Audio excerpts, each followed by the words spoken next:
Welcome back to another episode of the Cast Patrol podcast. We've got a special guest on this week, Bulldogs forward and enforcer, Max King. Welcome to the show. Hey, boys. Thanks for having me. Appreciate you coming on. After a few back and forth, we finally got you on. Our Doggies fans love having Doggies special guests on. So, Yeah, going to be a Doggies, big episode. They're faithful to their own kind, the Doggies. They are. A bit of back and forth. Obviously, pre-season, mate. It's a bit flat out at the minute. Yeah. So it's good to finally be here and be here having the yarn with you boys. How's pre-season been?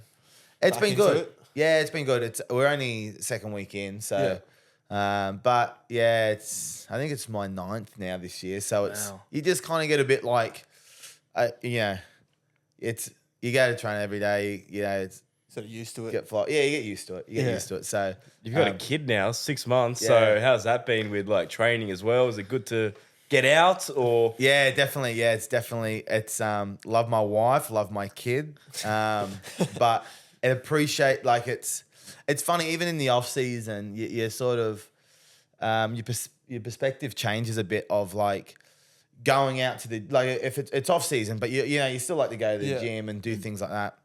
Going out to the gym that's my time now. That's a quality time that I get sort of to myself. It's a luxury rather than I'm gonna go train. And yes, I got to go train. So, sort of keeping football like football training's kind of the same. It's you get to see your best mates every day, and you get flogged, but you're playing footy and better than changing nappies, So.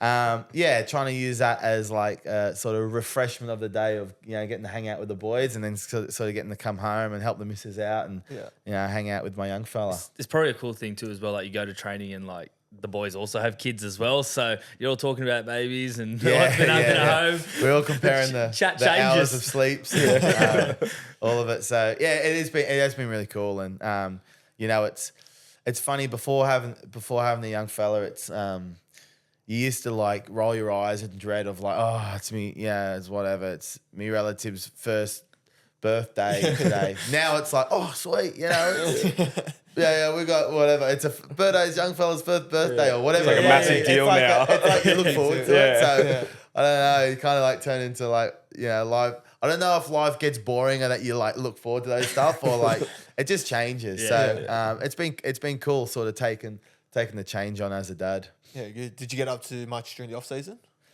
We stayed at the Gold Coast for about a week. Just seeing some sort of old friends, whatever, and then just before the pre-season started, it was a bit of a spontaneous Fiji trip. Which was good. It was only we stayed we're there for 5 days, so it was like just before pre-season started, which was good. It was just like a sort of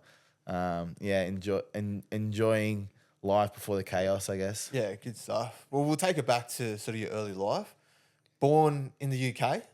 Do you remember, or what was life like growing up there? Do you remember much growing up there? Not really. A bit. It was cold. It's cold, grey, miserable. Especially Huddersfield too. But no, we still got family over there. So my dad was playing Super League and met my mum over there and sort of had me and I had my brother and then had me. And so my mum's side of the family still live there, so it's still great, to sort of go back and see them. But just in terms of the weather and the sort of opportunity over here, I'm glad we moved over. I can't really remember much. I moved over when I was 7, I think. It's old, but it's I can remember it. Yeah, being I used to hate the cold. My lips used to turn blue. I used to hate it. So, it's like Sydney's cold enough for me in the winter. Oh, really? Did you play junior level footy over there in the UK? Nah, I think it was a bit later. I think like that might have been like under 9s or something that it starts. So when you were here. So my brother was playing. I remember I used to go. Oh, it starts later, you're saying, over there? It starts later, okay. Yeah. So it starts later over there. So I was too young. I was playing a bit of like soccer and that. But any good? Your striker, centre back? Nah, rubbish. Rubbish. But I used to the ground because it's obviously cold. Yeah. I used to watch my brother, and the ground used to be that hard. You know, it'd just be Oztag kind of thing. Yeah. Because you can't you tackle someone on the ground, mate. It's concrete. The rock. And then, so where'd you move to? Did you move to Sydney or did you move to? No, so we moved to Newcastle or Maitland actually. Sort of it's sort of inland from Newcastle. Just had like my dad's side of the family sort of lived there around there, and sort of grew up in Maitland. Was a sort of Knights junior and just sort of grew up around those parts. So you played lower grades all through Newcastle? I didn't really. I didn't really. Newcastle's it's a strong, it's got a strong catchment area, and I was a bit of a late developer. I didn't really like. I was a Newcastle junior, but I wouldn't say I was a Knight because I was just never really getting picked. Yeah, right. When did you get picked? Like what age? Like Harold Matts, Ashley Ball? I actually I played Harold Matts for North Sydney Bears. Oh, for North Sydney. Yeah, so Okay. I was playing Harold Matts for North Sydney Bears just because you know how they might have like junior developments, whatever. I always used to miss Seventh Nights, and so I missed the Harold Matts side. And I was playing hooker at the time, actually. Hooker? Yeah, I was a No hooker.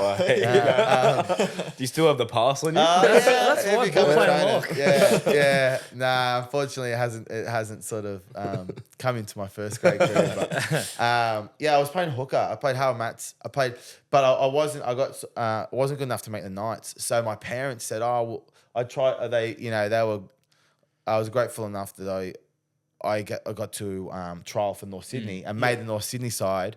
Played North Sydney, Harold Matts, dummy half. I actually played with Wade Egan. Oh, yeah. He was the halfback, I was the hooker. So, wow. And also Rando, stats guy. Rando was in your team. Yeah, there you go. Shout out to yeah. Rando. Was he any good? He was. Wasn't He was a winger. A winger. Yeah, on the wing, on the sting there. So Got shout that out to Rando. unorthodox sort of step.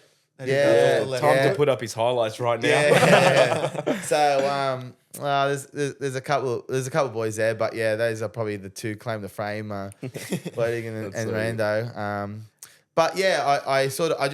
I ended up growing too tall, so I obviously grew up out, and I was too slow at a dummy half. I had my service. That was probably the one thing that was alright. Was my my service. Just But your again, running game was like it a big wasn't front really- rower yeah, on a dummy it half. wasn't really- yeah. And then when did Gold Coast come to play? Like, how did you get recruiters to go up there? Yeah, so I I played Harold Matts at North Sydney, and then I had a couple just sort of injuries. Had a couple of shoulder reconstructions and that, Yeah. and then I actually did make an Knights the local SG ball, like the Knight SG ball side. Was sort of fringe there. You play whatever. I think SG ball is like a 9-game season. I probably played like 6 or 7 games. just In and out. in and out. Bench, starting. Yeah. And they never really rated, like they never really saw the sort of the potential, I guess. They weren't that fast for under 20s, and just through the Aussie, the Aussie schoolboys stuff through the school. I made a New South Wales, like the Catholic schools through that, and that was just Titans found me through there, and wow. I just went played on the just signed there, and it was good because it was you go from somewhere sort of local junior, you try and like hammer and tong to sort of make sides and that too. You sign a deal and you're sort of valued at Gold Coast and sort of moved there, and it was a big change for me. But to play sort of under 20s there, and we weren't going that well in first grade either, so it probably helped me sort of develop, sort of kick me into the side a bit more, which was good. So it just kind of all fell into place up there. We got 2016 Player of the Year for the Titans for under 20s. That would have been pretty special. Yeah, it was. I felt like that year of 20s was probably the kickstart to my career a bit, because as I said, I consider myself like lucky to have that deal. Yeah. Like I was, and I'd always been that, like no one ever thought Max King would play NRL. Just through juniors and whatever, and like I said, just sort of coming through Newcastle and that, it was just like always like no one thought Max King would. So it was cool getting an opportunity on the 20s, and it was just, I don't know, it just all aligned up for me there, and got to sort of play play a good footy there. Yeah, That year under 20s was sort of, what helped me get player of the year. And then from there, it was like, sort of went into a full-time training where I was like, what, it's living the dream. Did that year sort of like prove to yourself that you're good enough for the NRL level, or were you always a believer that you're good enough? It probably, I don't know. I think it probably did help. Yeah, help me believe. I think it made others believe, and it's just a sort of stepping stone. Obviously, there's a big difference between under 20s and NRL, but they sort of like to handpick the best from it, and I actually thought, wow, I might be part of that sort of handpicked. Yeah, like the up and coming. Yeah, so that's right. So, I think it did. I always sort of set my sights on playing NRL. It's funny, when I first moved to the Gold Coast, there's a rule in under 20s. You have to be studying or working. And the club were good enough. They found me a electrical apprenticeship. I started my electrical apprenticeship, and I've never done mate. I hated it. I'm the worst handyman you've ever met. How long did you last? I was there for 5 months. Okay, and it's a good stint. It was all right. It was all right. It hasn't. I haven't brought a thing with me, in terms of. But it was tough work. It was tough work, and it was like we were on the Gold Coast, but we're driving to Brisbane every day and doing all like these underlay cables and out in the sun all day. It was like hard work. Yeah. And I was going to training every day, and I was rattled. I've just been flogged, in the. So I got to a point where I'm like, I moved to the Gold Coast because I want to be a footballer. I didn't move because I wanted to be a Sparky. It's a good backup plan, but I didn't move for this. So I ended up throwing the tools in, and I remember there was that was a moment where a lot of people were like, mate, this is a career for you. And it was a sort of. There's been loads of decisions on the way.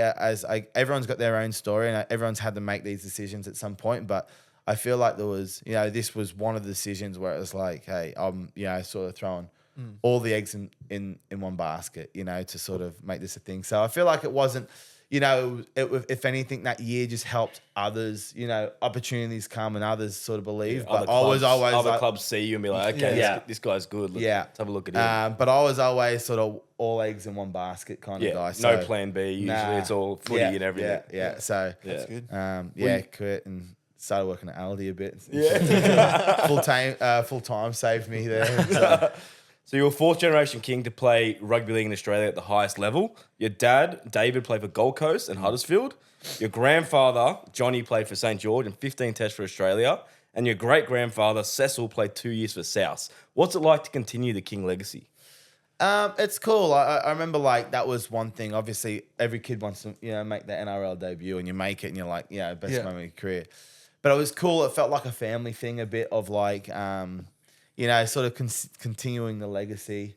In saying that as well, it was, and one thing I want to take from it is, I feel like me and my brother both played footy, and my brother's sort of the brains. He's really did really well academically, and just fell off footy.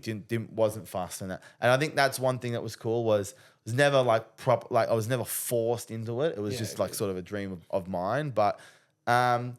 If anything, it probably just helped. I think it just helped growing around footballers of, playing under 12s, coming off the field and dad just keeping it real with you of mate, you were terrible today, or great game, or he'd love to say great game, but he just kept it, honest and good critical feedback to help you improve week to week. And it was all out of love, so.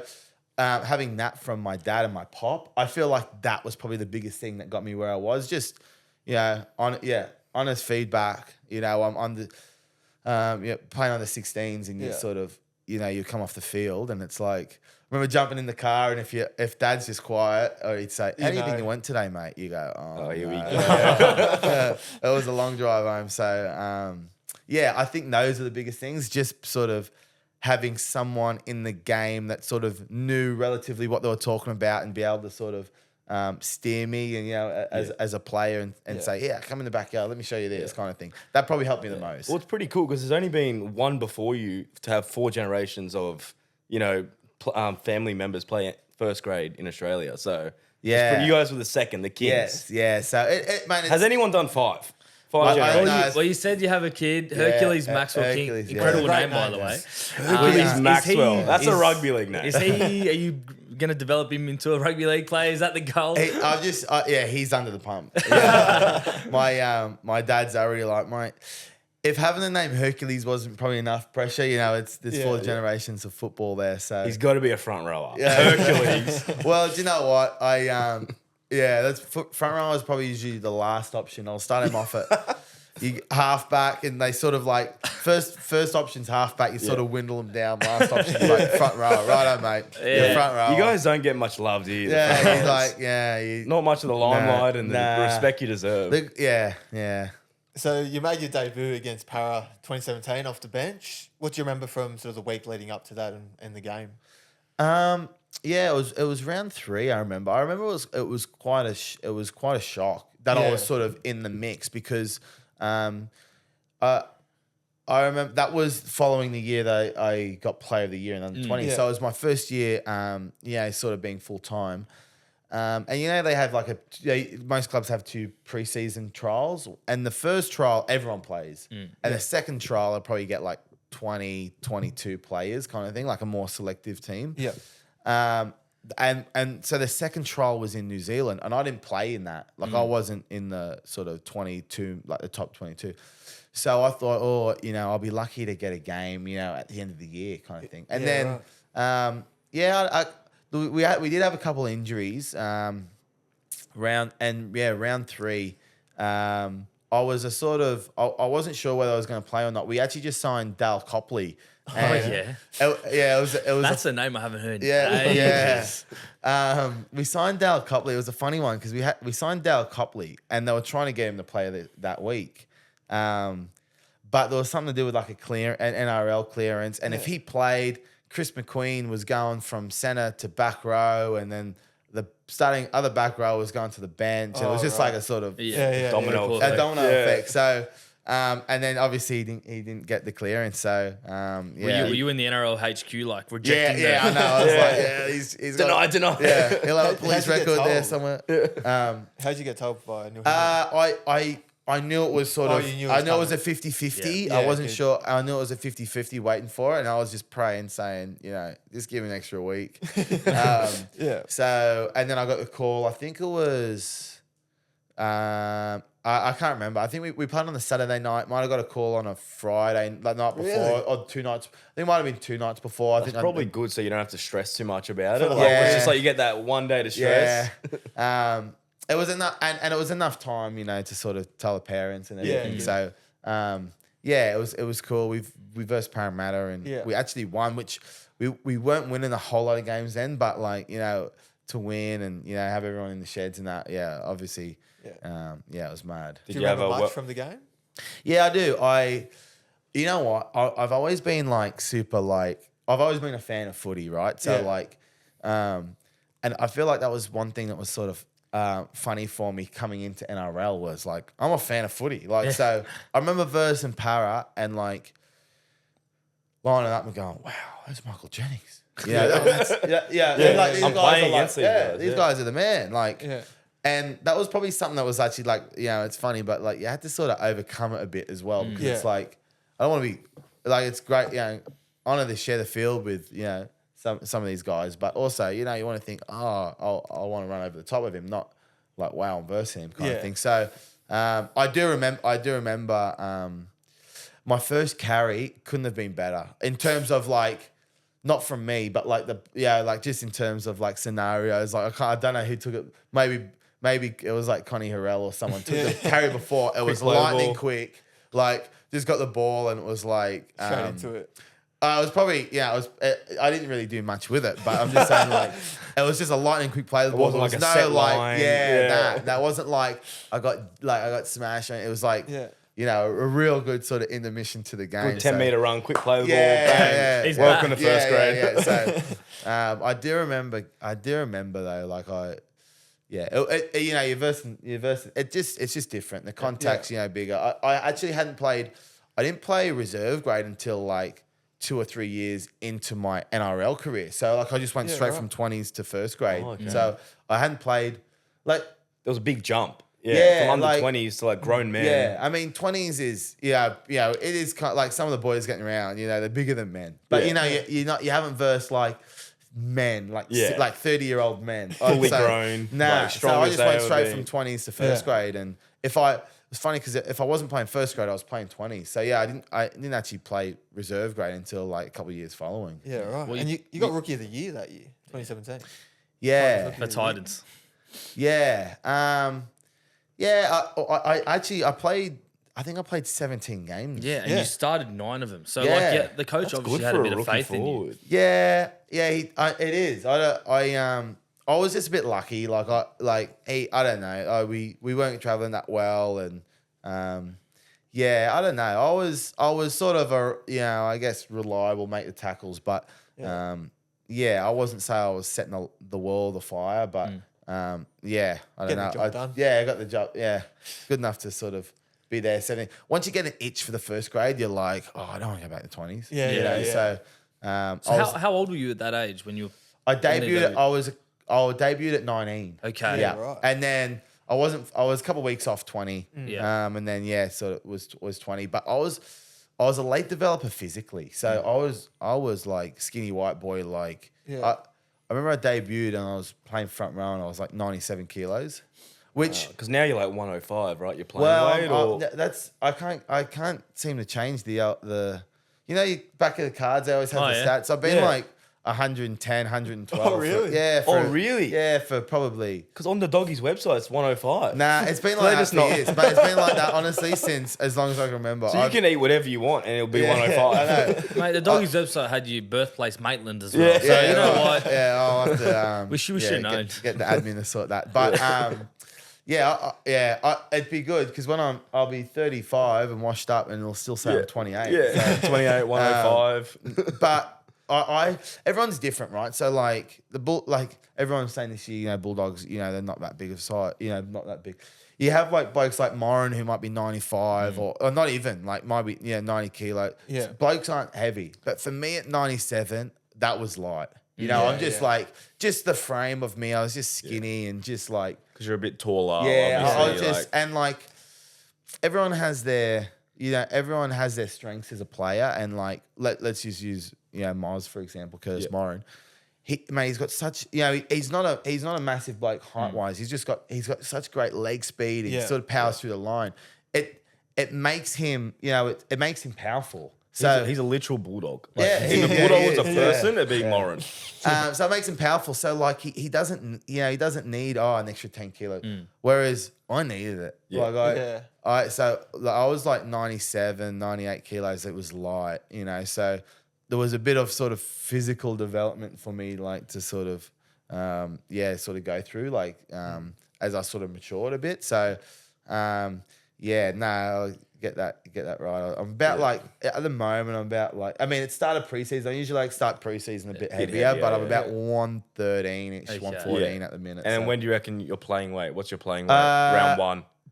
I might get probably about 109ish, 109, 108ish. yeah. That's a good weight. Maybe a bit lighter this year. So it's just getting quicker and quicker. Yeah. So but I haven't weighed.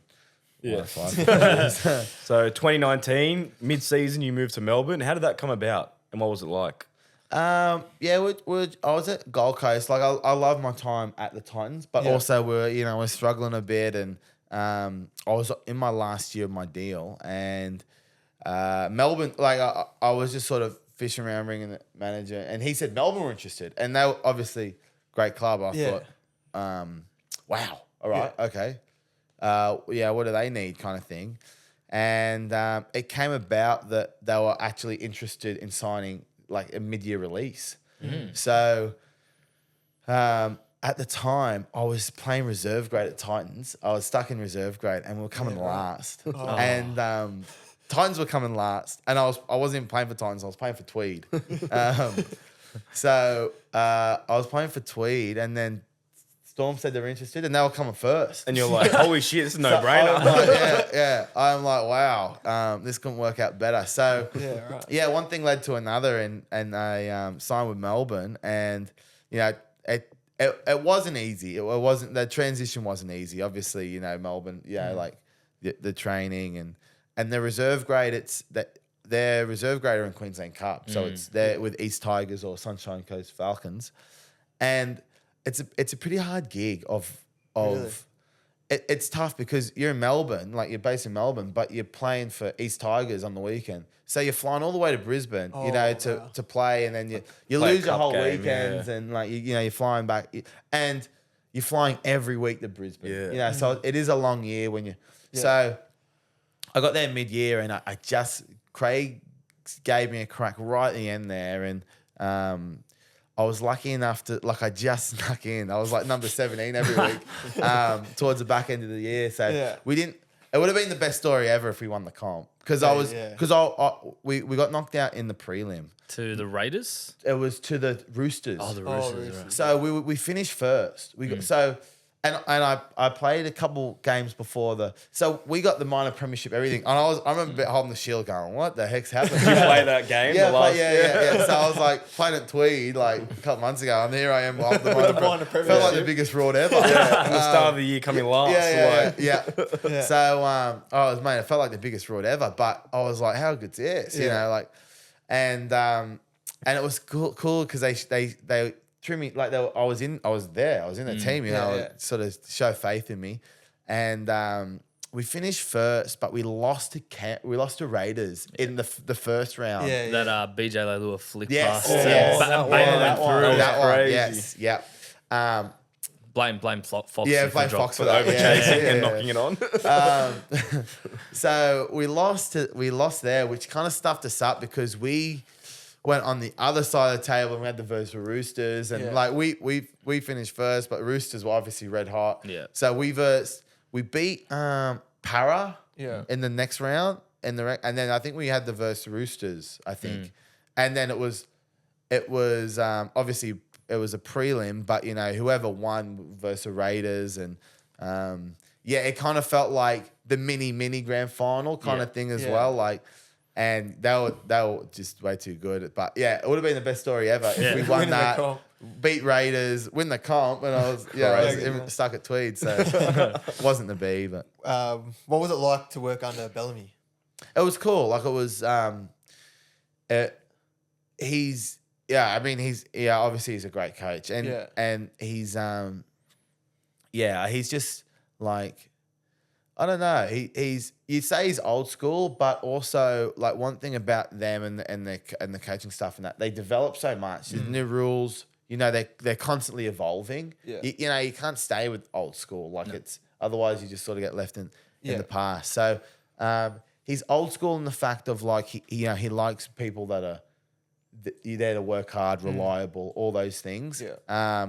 And it shows, you know, with their side of consistency. I think it's wild that, you know, they lose players every year and they're still sort of up there. And Making the finals. Yeah. Penrith are the same, you know, like start of the year, you're like, who's this bloke? You know, like they pick up, the little cheapies like Paulie Alamolli, and then, you know, he's killing it, and like people leave, and even like Lindsay Smith, like no one's really heard of him, starts to get minutes and play for Australia. Yes. Like, what the hell? Great It's example crazy. of it. So,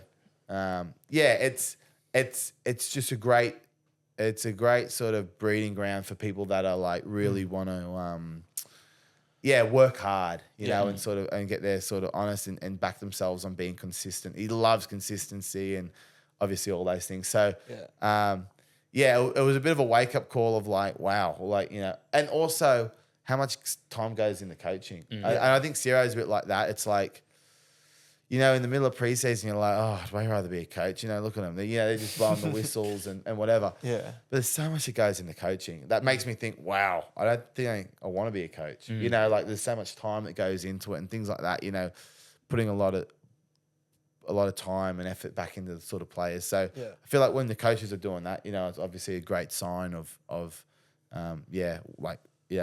the coach is like and sort of where the team's going. Yeah. Did you ever cop a spray from Bellamy? Yeah, I copped a couple. Yeah. I copped one in the we played a trial and it was like just something of like no kick pressure or something like that. Yeah, right.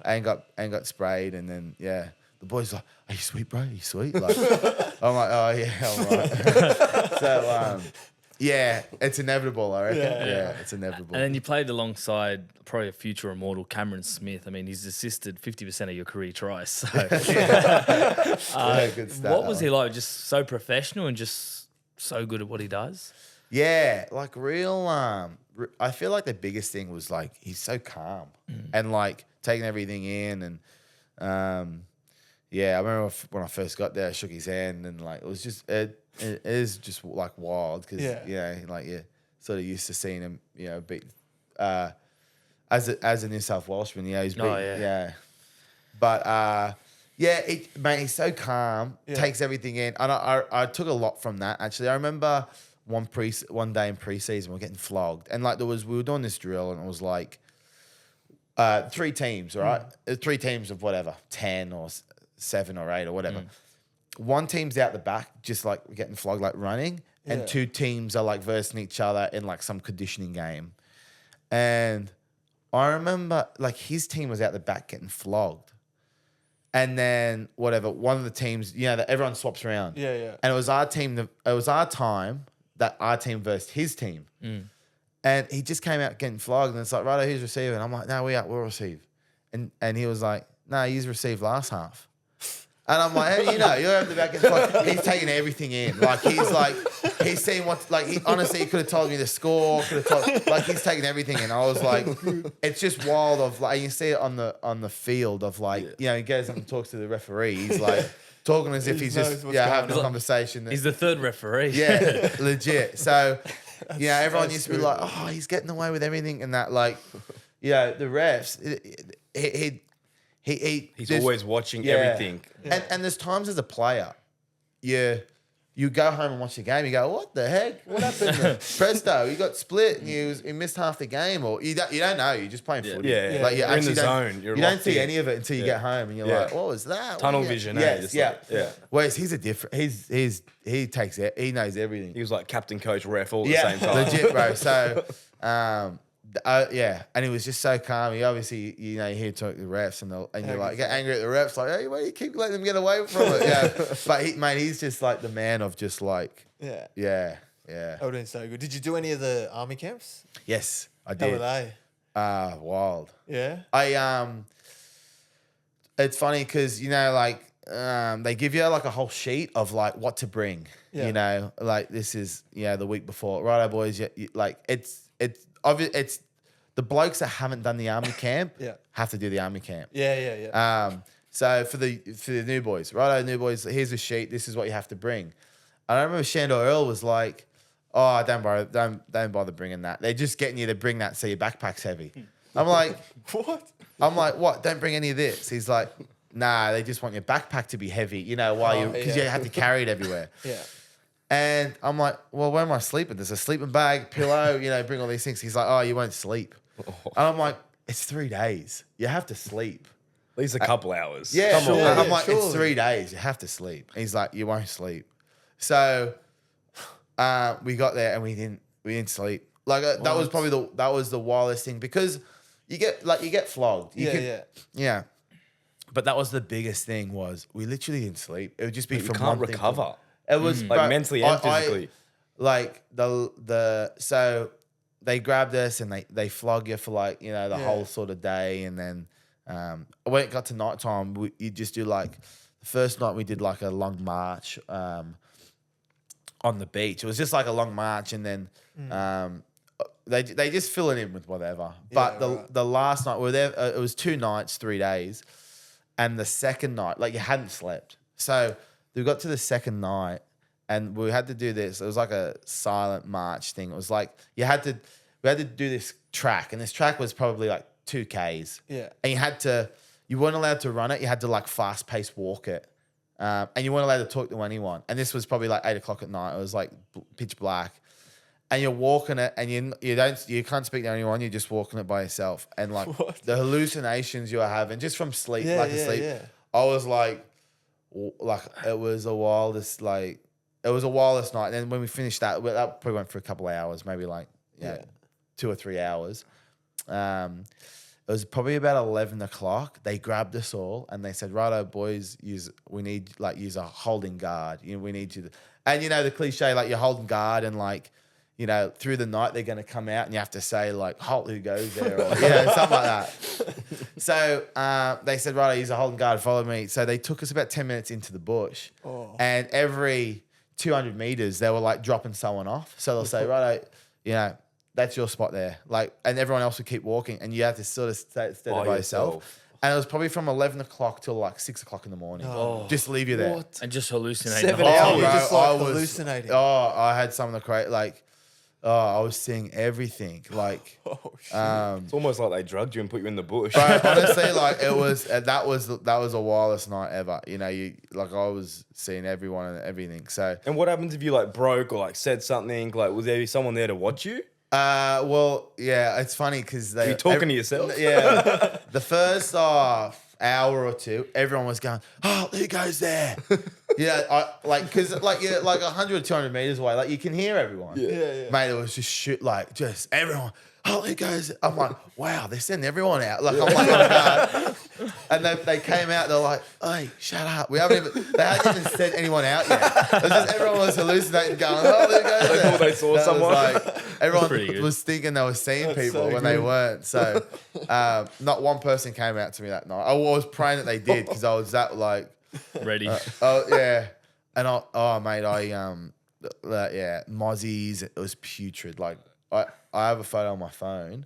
I can show you this actually. Like I counted. I had like over 100 mozzie bites on my legs. It was like, bro, the blisters. I'll get it up on my phone actually. Brutal. Like if get it up. And we can chuck it in the... I'll show it.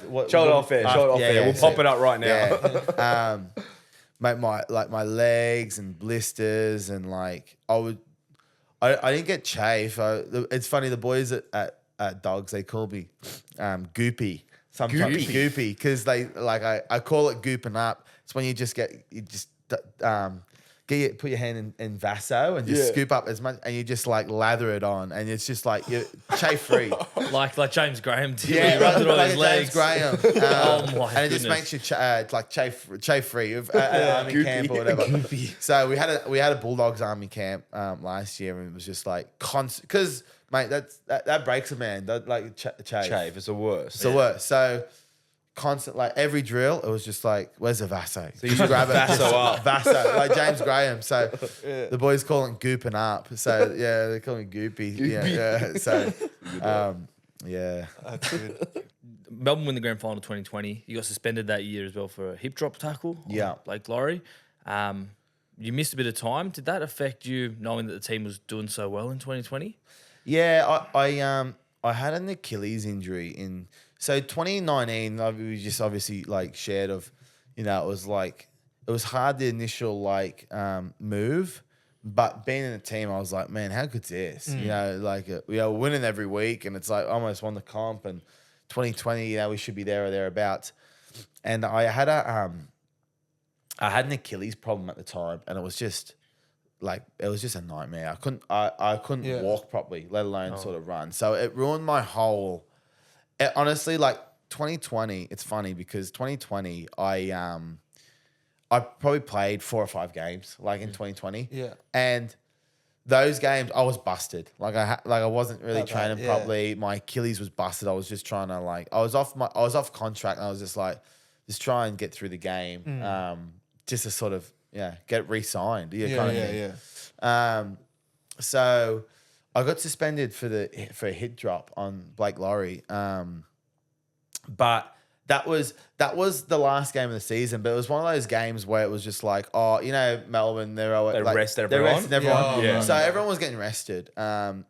If it was a full strength side, I wouldn't have been there. Okay, because their bench was stacked that year. Their bench was stacked. Yeah, I think that was the year with like Tino, Brandon Smith, Nico Hines. and Dale Finucane. Yeah. Stacked. It was a stacked side. So you didn't feel that bad, like, because unless there was injuries, then you would have snuck in. Well, I honestly, I didn't mate, I was that busted. Like my foot, it was causing me that much problems. I didn't want to play. I was like, I gotta get this thing. Can't run. Yeah, I can't run. Yeah. So its whole 2020 was a bit of like sort of disappointing. It's funny now because I got suspended for that thing. So I'm like, got suspended for the grand final. You know, I would have been there.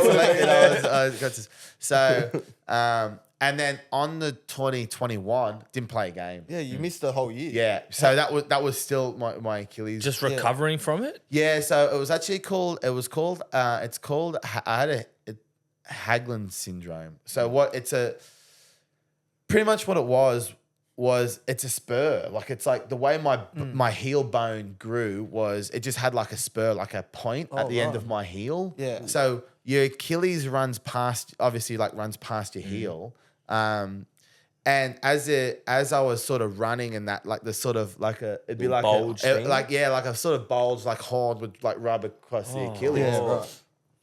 Because it was like identical to just sort of common tendonitis. It was just sort of getting treated as common tendonitis. It wasn't until like, we were treating it for months and there was no real change. And if anything, it was probably getting worse. Yeah. That we like seeing a specialist. And then by the time we went in there, like my Achilles, it was just all like frayed up. Like it like Been frayed. ripping at it? Just as like constant like wear and tear. tear. Like it was just, so it needed to be like, they shaved the spur off and they sort of stitched the Achilles back together. And after that it still took ages. So that was probably pretty much, it was a 2021 wipeout. Yeah. But it wasn't just that. It was just like the hardest part was just the sort of not knowing what it was, not knowing what the problem was, because we thought it was tendonitis and we thought it was this, we thought it was that, and that was the hardest part because I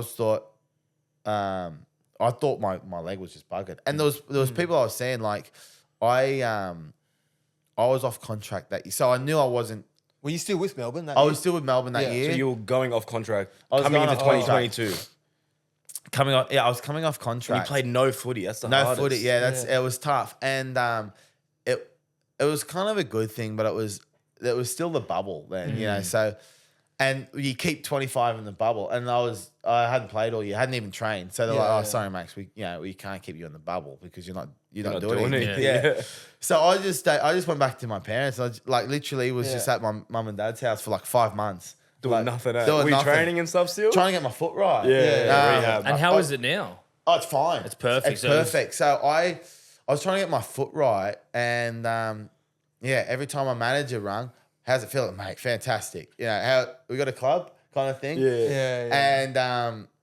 And Bulldogs. That's when Bulldogs, like it was Gas and Trent Barrett actually that were like, oh, we'll give you a lifeline. Did anyone else reach out? Nothing. No, I had no other options. Any Super League clubs? Nothing. Nah. I hadn't really spoken to my manager about speaking the Super League yet. But like I knew if my foot was sweet, give me a training trial, whatever, I'll be right. But it was mate, there was nothing, and it was only Bulldogs that were like, oh, we'll give you a sort of lifeline. And so I was like, sweet.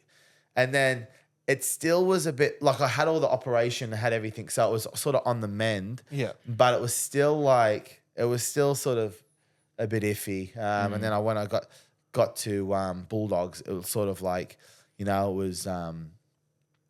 was just they were just careful with it. Of like, right, I run. We were just running. Like they just looked after it, and it came good. So and then when it came good, I thought, oh, how good's this? Like, I thought my career is finished, and then you're like, oh, it's back to I'm back. And I was like 24, 25. You think, oh, you got the whole career in front of you. So then obviously, that's sort of.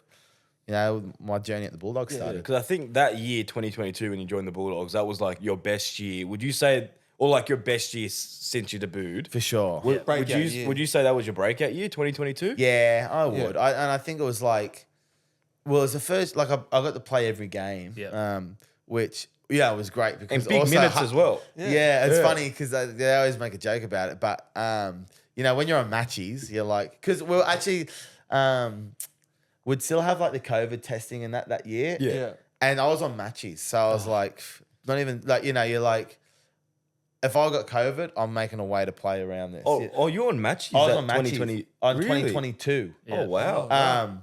Which they always make a joke about because it's like, so you don't play, you don't get paid, pretty much. Oh, well, you get paid, but it's like a sort of base salary. And a bonus sort of thing. Thing. Like, and then every time you play, you get like bonuses. Yeah. So... I was just grateful that I got to play every game. And it was a bit of that. And it was like, I was just like, I don't know. I think sometimes when I was at Melbourne, it's such the team's such a great team, and because I was coming on and playing 20 minutes off the bench, it was kind of more of a fear of, crap, don't come on and stuff this up. Don't drop the ball or don't do whatever. Yeah. When I got the Bulldogs, we weren't in those positions of winning. Like, we were like, so when I got there, I was like, stuff it. Like, the team needs me to go well. I'm just gonna try and play, as best as I can. Yeah. So if I'm gonna try and throw a grenade out, in a tackle, I'm gonna throw it. Kind of thing. So, but it was all those years off, and it was like I thought, nah, stuff it. I'm gonna if this is my last year as a bull, like I've signed with Bulldogs. If this is it, this is it. At least I'll go out, how I want to sort of go out. I sort of freed me up. I got a bit more confidence, and as I said, it was like, it was just a sort of. You got the offload going. Just offload was a good part of the game that evolved. It was just good to be sort of back playing and doing stuff. And doing stuff, I guess, like without fear, I guess. For sure. And it helps that they gave you the minutes, so you don't have to go out there and try and do it all in 20 minutes. Like you had the whole 50, 60 minutes to like set the platform, make your tackles, make your runs, offloads. Yeah, it was cool because they definitely sort of believed in me. And even like, it was Baz and Gus that got me there, and then Trent Barrett got moved on, and like, it was Mick Potter came in, and it was just like, people, it's like, the players and sort of staff and that, it's been a bit of a sort of revolving door, last couple of years. But it's just been good to, it's funny. It's one thing that's wild is I sent it to Birdo the other day. I looked at a top 30 squad photo from 2022 that year. Yeah. Top 30 photo. It's only me and Birdo. That's Really? it. Just you two, and the rest is like new young blood. Yeah.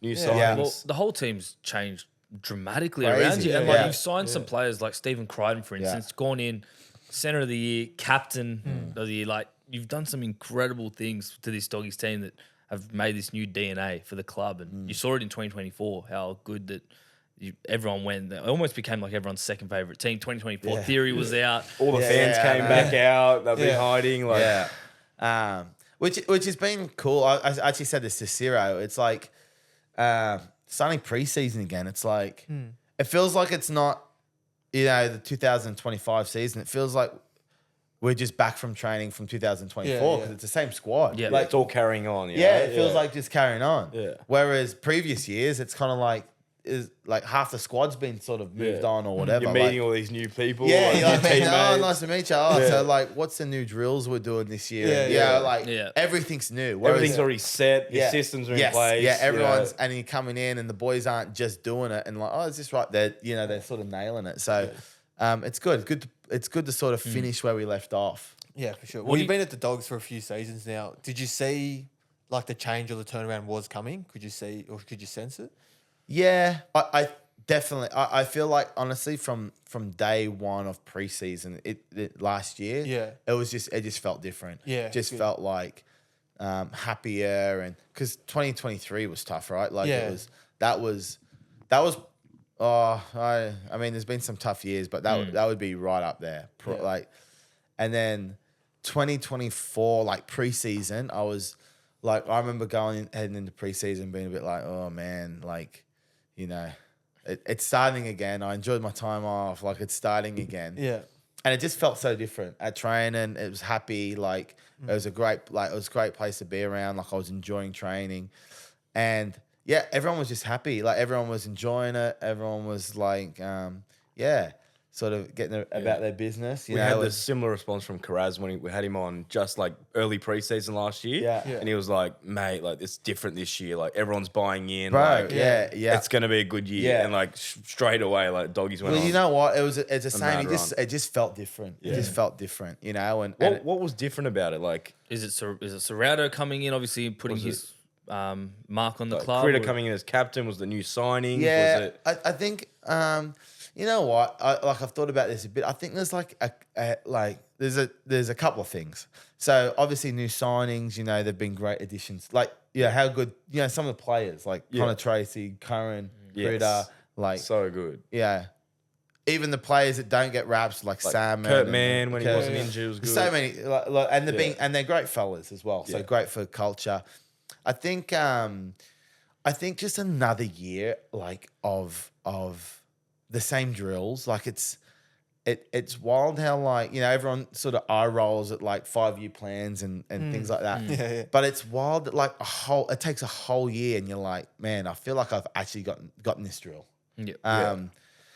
So you feel like you're nailing stuff, and also like I feel like the trust in the coaching staff as well. Like, it was funny because there was sessions this year where, we do like whatever, like it might be a field session or a wrestle session, and it might be like a pretty full on session, and if there's 20 of us that are supposed to be doing it, there might only be like 7 or 8 in the session. You're like, where is everyone? And Johnny's got ruled out because of his thumb, and he's like, he's got a hurt sternum and this, that, and the other. And I think, that's one thing that I actually applaud this year, and the staff is like the trust between the players and the staff, because that's a hard one to sort of balance of. Well, is he sore or is he just taking the piss because he doesn't want to do the session? Because the sessions are tough. Like, is he being lazy? You want to get it easy. Yeah. And so, like, I feel like there's trust there of, like I could go in and say, Ciro or Trav too, mate, like, my sternum is busted. I'm no good for wrestle. Yeah. And he'd be like, yeah, sweet.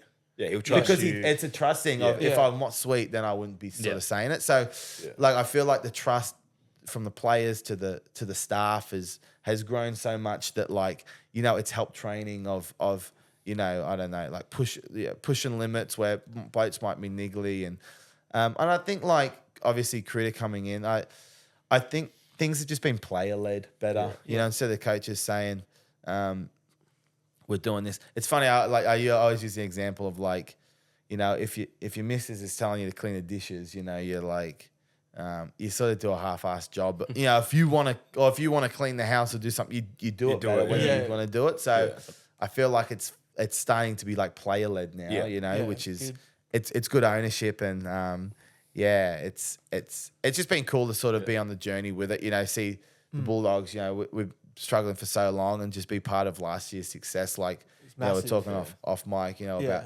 at Belmore and Belmore Road and the whole thing. Police coming down, shutting it down because it's too crazy. So then, if we want to call it semi-finals, would have been riots with the police.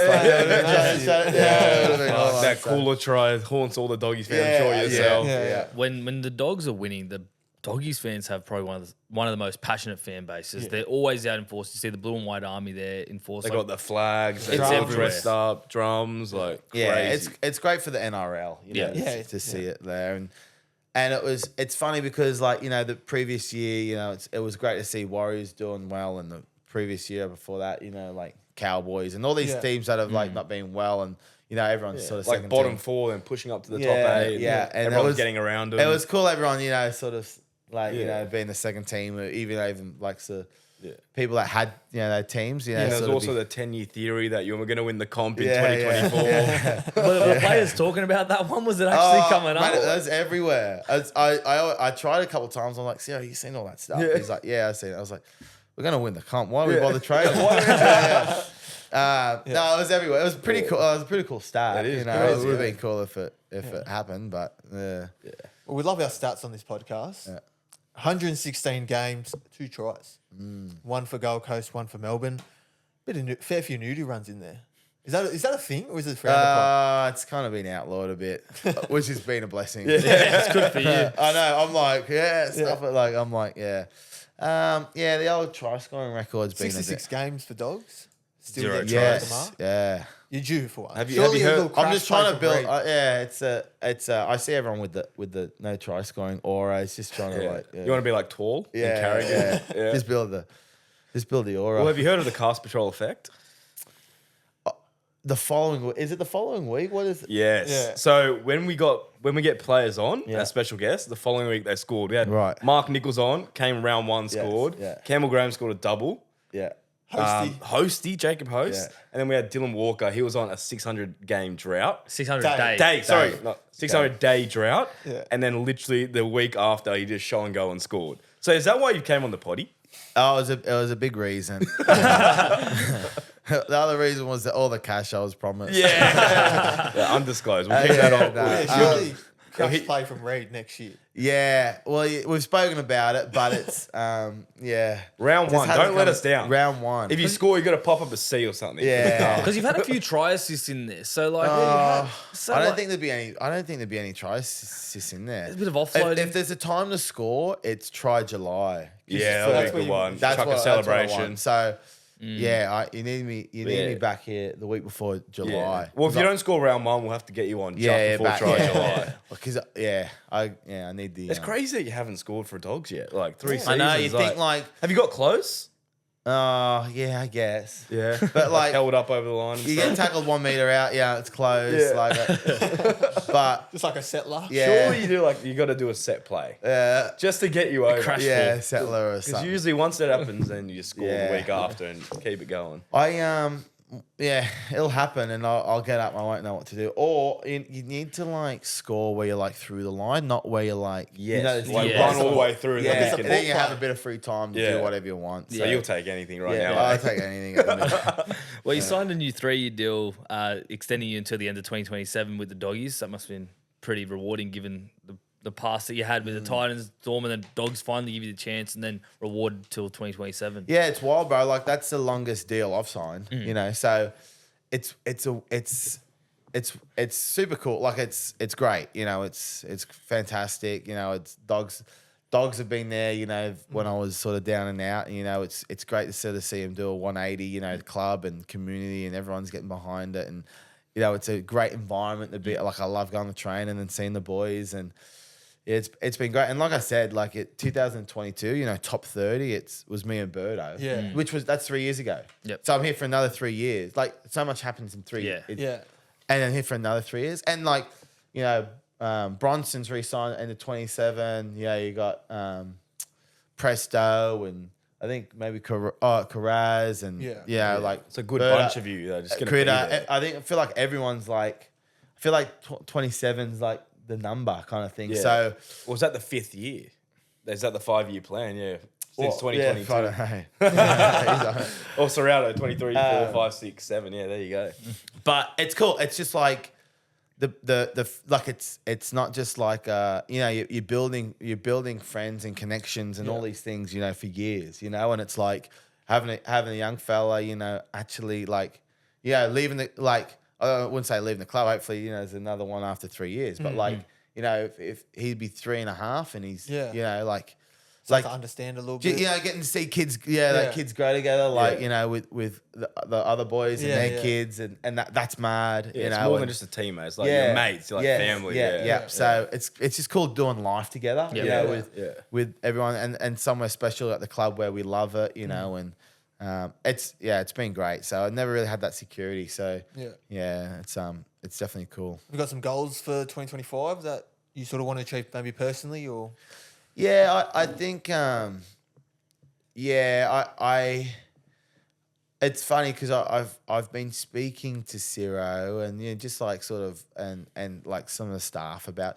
I'd say like last year was that the best year of my life, you know, in football career wise in terms of you know what happened with the club and everything, and I think it was a good year for me, but I just was like I don't know, I just don't want to be like. Feel like I'm plateauing a bit. Yeah, you you know, don't want to like- stop at top 8. You want to aim for higher. Yeah. So, you know, you definitely, for sure. And like, you know, it's like history shows, you know, if you want a proper good crack at it, you want to be top 4. And, even as a player, you don't want to sort of plateau. You want to be, you don't want to Go to be, another level. you don't want to be a good front row or he's he's solid. You want to be a great front row. Yes. You know, Yeah. so.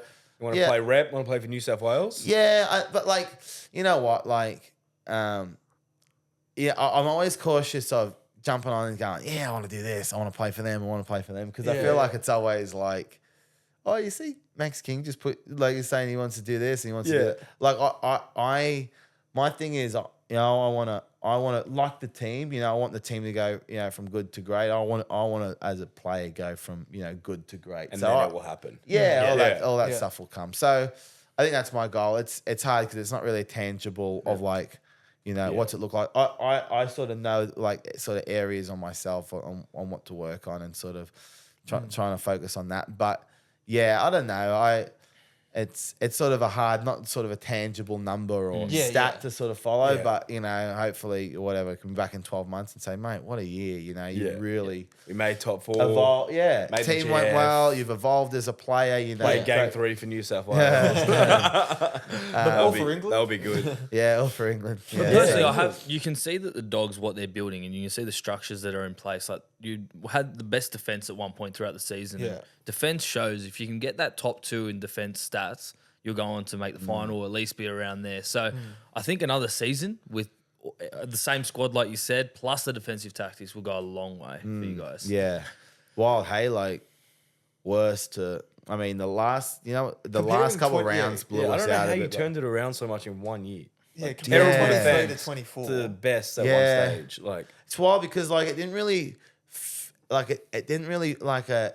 didn't really feel like we were at our best still. You know, it's like we just kind of felt like it was like, oh yeah, we're going better than last year. Yeah. You know, and it's like then you get halfway and it's still like I remember being around like 15, 16 going, wow, we're going well. Like really well. you know, like yeah.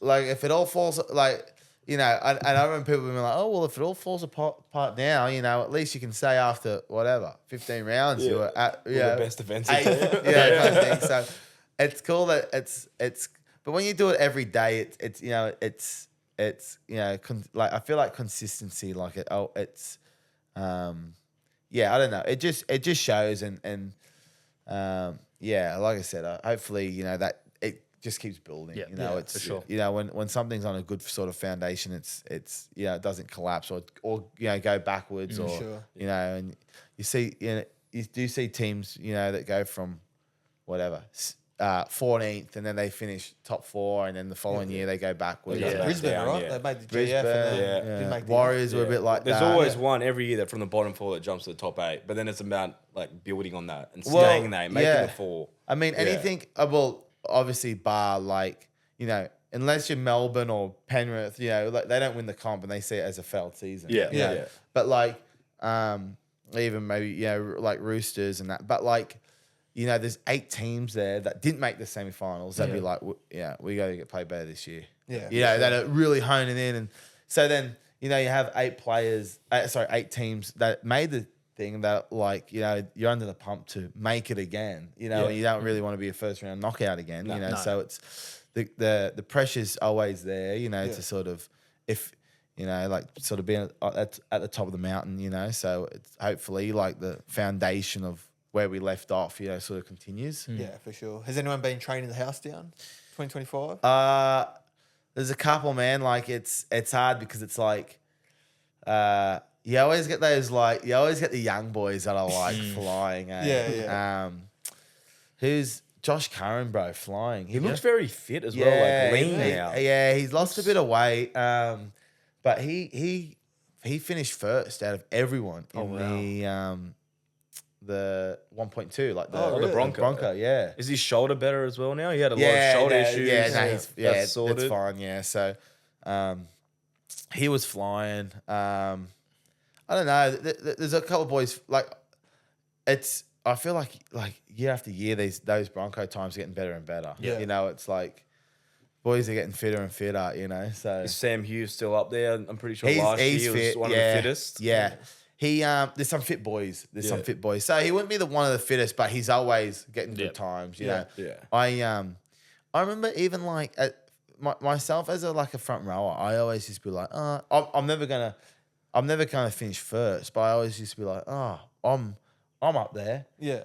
In this side, I'm at the back. Yeah. I'm way at the back. So the boys are fit, and it's like sometimes I have to remind myself, hey, that's a good. Like my Bronco, I was happy with it. I was like, even though you weren't like top 10, top No, 20. yeah, I'm like, man, What'd you get in your Bronco? the first day one, it was like 505. 505. Yeah. So yeah, I weighed in. I was about 114, so I was a bit like, I'm gonna have to run all right. I'm a bit heavy. So 505 is good. yeah, I was happy with it. You know what? yeah. I was honestly, I was like, I will take that. Yep. Yeah. You know, What about some of the new signings like Tom Amone, Tupanua? How have they been Oh, going? Tupanua's not back. He's not back until a couple more weeks. Just at our international camp. Yes, Yeah. yeah. Yes. Tom Moan, yeah, he's good. He's next to me in the locker room. Yeah. It's like I said, I kind of feel for him because the new boys. There's only a couple of new boys. The rest have already established a relationship and stuff. Mas Montoya. Yeah. A couple of new boys, but like everyone else is. So all these abbreviations of this and that and the drills and whatever.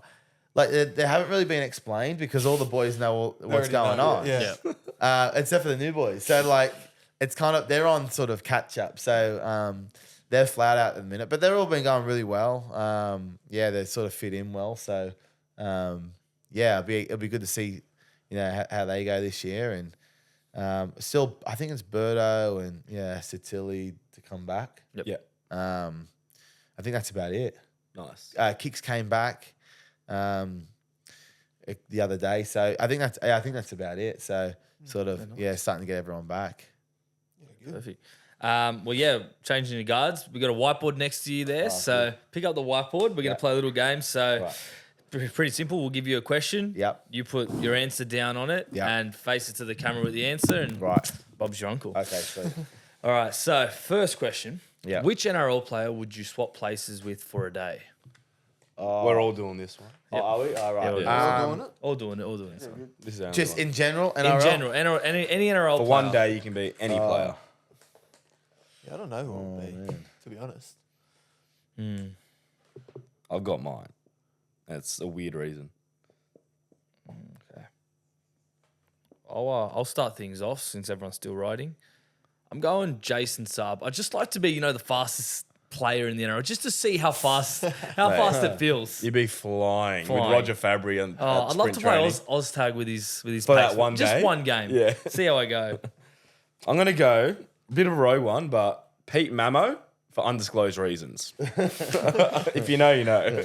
I'll just go Cleary, just the Prince. Yeah, Be the Prince of Penrith for a day.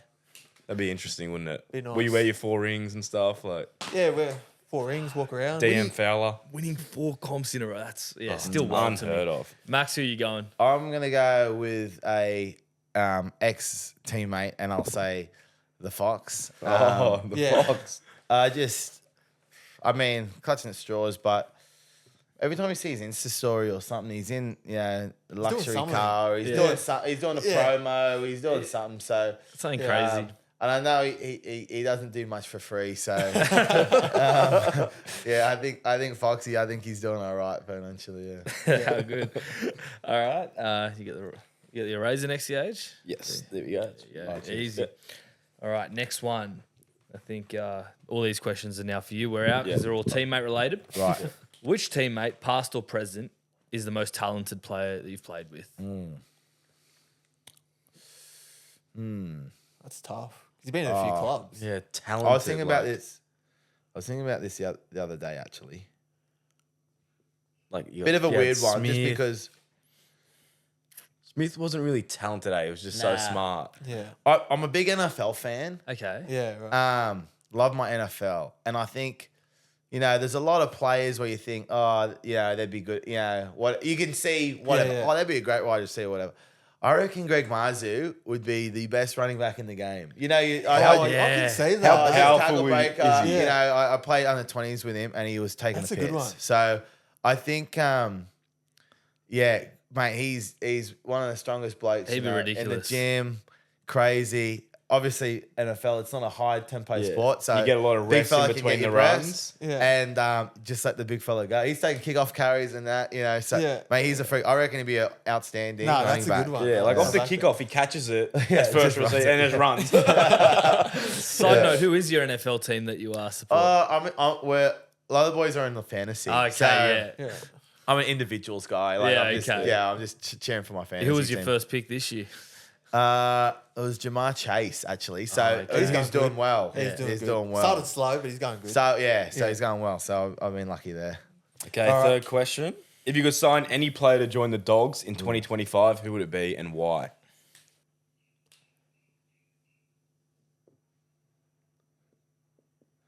I went with the big nasty Nelson Asofa Solomona. Yeah. I just reckon he's a big boy. He's just like, mate, battering ram, get him in there. Mate, your forward pack, it'll Yeah. be brutal. If you guys got Nas, I mean, I'm not sure if he re-signed or obviously excluding sort of all the sort of contract stuff and that, if it lined up, but yeah, mate, he's a big boy, you know, and just there's a lot of good front rowers out there, but yeah, You're just thinking as like a forward pack mentality. You Yeah. you want the forward pack to be on. I'm just thinking, mate, I'll run after you. Yeah. all right, Yeah. next one. Who's the coach's pet at the Doggies? Ooh. Or is there one? There's always one. Yeah, there is. Is it you?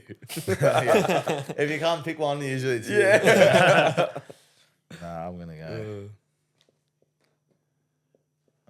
I'll go with his son. His son. His son, Big Reedy. Big Reed money. Yeah, I can see that. Yeah. I don't know. It's just got like a father-son relationship. I don't know. Just the banter that they sort of they ping off each other. You're like, you know, they're taking the piss, but they also love each other. Yeah, I don't know. It's very father-son. So Reed Ciraldo. Yeah, Reed Ciraldo. Yeah. Coach's pet. Yeah. Well, this one's probably the toughest out of all of them. So make sure you got a clean whiteboard, clean writing. It's going to be tough. Right, Tell me when you're ready. Right. Yeah. All right, ready? Which team will win the comp in 2025?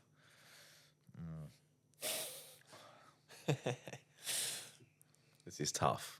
Tough one. Like Panthers, South. Which team will win Cowboys. the comp in 2025? Storm of favourites. 17 teams, only one can win. Yeah.